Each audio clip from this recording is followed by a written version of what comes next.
step into my office.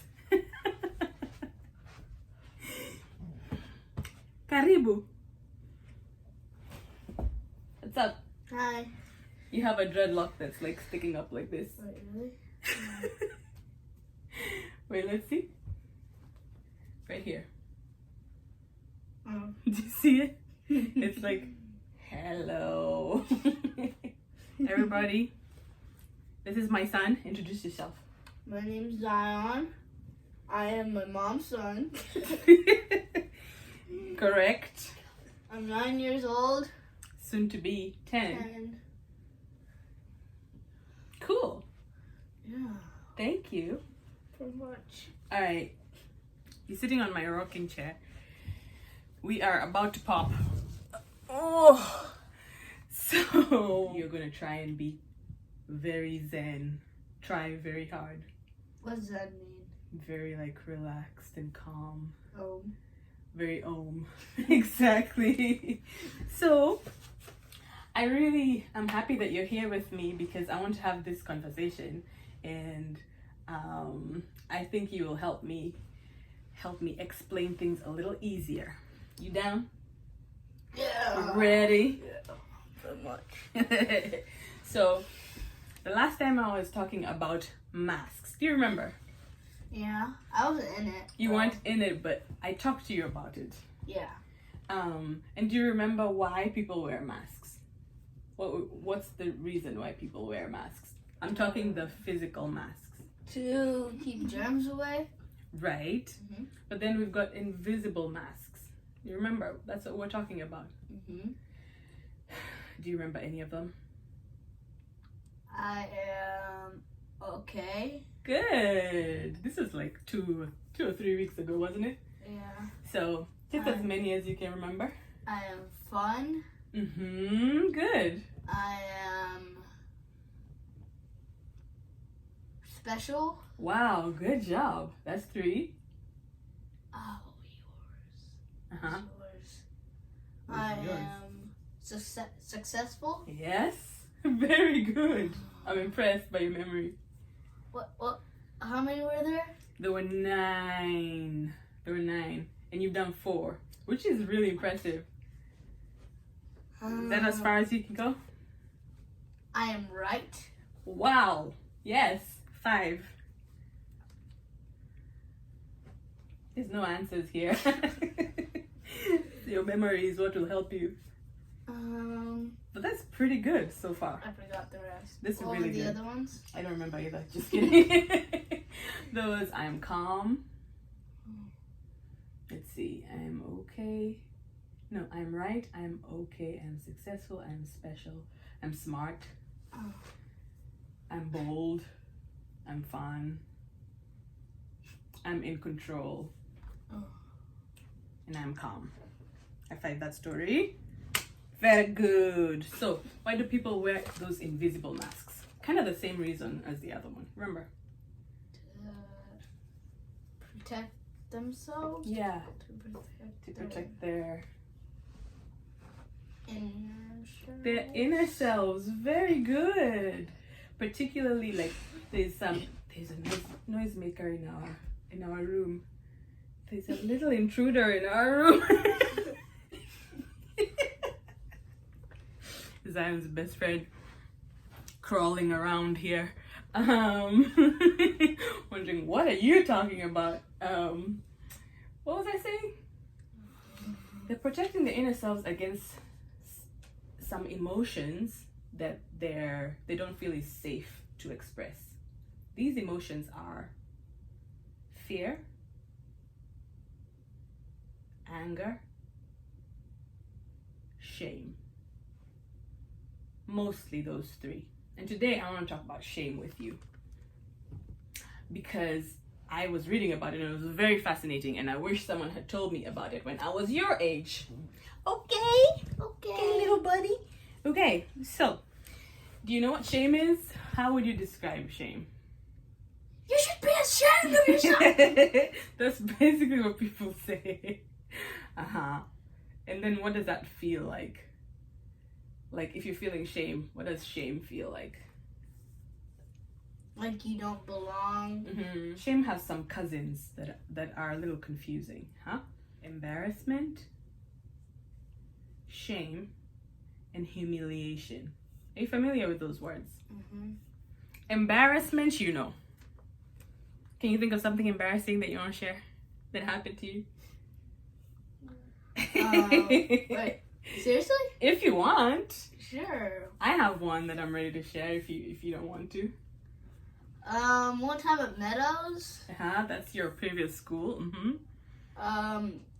In Las Vegas, I was sitting, getting ready for my mom to pick me up from school in the carpool. And I was sitting on the floor waiting for my number to be called. And then I made a little fart. I knew it. And then a girl was behind me and she was like, and I just kept sitting there like. You played it cool. Oh, question is, was it one of those loud ones or was it one of those quiet, silent killers? I was like. There's no hiding that one. There's no hiding that one. That's embarrassing. But was it embarrassing because it was a girl you liked? No. Just because it was a girl? Just because it was a girl. Alright. Want to hear mine? Sure. One time when I was working at Cirque du Soleil, and remember I used to have to wear this costume that was really fancy and had all these lights and jewels and all that. And I was all dressed up. But then I suddenly had a wedgie so bad. And I had so many things that were underneath my costume. And I waited until I was in a dark corner where I thought nobody would see me. And I went digging for it. And I was like, oh, okay, ooh, good. And of course, as soon as I turned, there was somebody walking right towards me. He was like, hi. And I wanted to die. The thing about embarrassing situations is that it can happen to anyone, right? It doesn't, like, you feel bad, but it doesn't it doesn't crush your spirit, right? Yeah. So it's like embarrassment is when something yucky or bad happens to you. But shame would be that same situation of you farting in front of the girl. The difference between embarrassment and shame would be you thinking, oh, what is wrong with me? Why am I always farting in front of girls?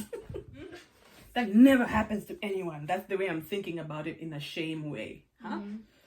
You get the difference between those two? Yeah. Okay, then humiliation would be if that girl did what? Started laughing at me. Started laughing at you and like told the whole, she's like, guys, you'll never guess what Zion just did, you know? Yeah.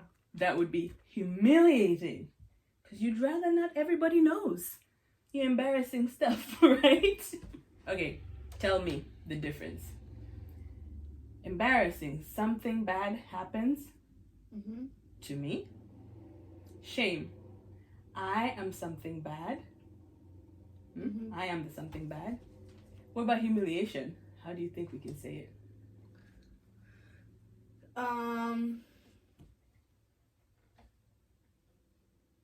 Someone tells everybody about me. Someone, yes, does something bad to you, right? So the embarrassing thing is something. Embarrassing thing. Something happened. Shame, that thing was me. I happened. Why did I even come into this world? You know? What's wrong with me? Those kinds of thoughts are shame thoughts, huh? Humiliation, someone else is doing it to you. Let's think about school. That's something, you've talked about an embarrassing thing that can happen at school. What about a shaming thing that can happen at school? The one that makes you just feel really bad about yourself. Because sometimes people shame you on purpose. First of all, the shame on you was a thing we heard a lot. Shame on you! Shame on you, children! Huh? You know, you feel... That's mean. It is kind of mean, huh? But it's such a normal part of conversation that we don't even think what we're doing or what we're telling people. Or sometimes when we did tests, the teacher would arrange the papers, everybody's papers, from last to first. You know, he's handing out your papers, and if you get yours first, you are the last one. Like you got the lowest points. So everybody knows that you were the dumbest one. And then, you know, he keeps going, he keeps going, he keeps going. What does that do to you? Even though he's not saying you're really dumb. By passing it out like that, it kind of makes you feel that way, huh? That could be shameful. That could be shameful. It could also be embarrassing, and it could also be humiliating because the teacher's doing it to you, right? Can you think of an example of shame in our culture? Do you know what culture means? Yeah. Kind of. In our everyday life, in the world even. No. So you know how we have different shades of colors. You know, depending on where we're from, depending on what continent we're from, and all that, huh? Sometimes people can make people that look different from them, they can try to make them feel small by shaming them, either by calling them names, or by, you know, making fun of them or not hanging out with them. You know, have you ever experienced that? No. I have. It happened to me one time at the park. I had just moved here to the States, and some kids, actually your age-ish, were calling me and you were very little, a very derogatory word. I don't even know how they learned that, but the point of that word is to make people of our skin color feel like dirty or unwelcome. You know, people do that sometimes, and that their intention is to shame you. Because what does that make you feel? It makes us feel bad. Right, like there's something wrong with you. And is there anything wrong with you? No. Yeah. So what do you think is a good way to deal with shame? Do you have any ideas? Embarrassing things, just laugh it off. Forget about it. Humiliating things, maybe talk to the person. Tell them how they made you feel. Would you be brave enough to do that? You? I mean, if it's your teacher, it would be really scary, right? But you could tell someone that you feel safe with. Like who? Maybe a mom. Exactly. Or dad. Yeah, a parent. And they can do something about it, right? What about shame? Because that happens in your head, and a lot of times people don't even know that you're thinking those thoughts. So how would you deal with it if you were feeling thoughts of there's something wrong with me or something like that? Maybe I'd talk to it about it with you. Very good. Yeah, because the danger is when you keep it to yourself, it gets bigger and stronger, the voice gets louder and louder, and you start to think it's really true, right? Very good. Well, thank you for sitting with me for a little bit. Say bye. Bye.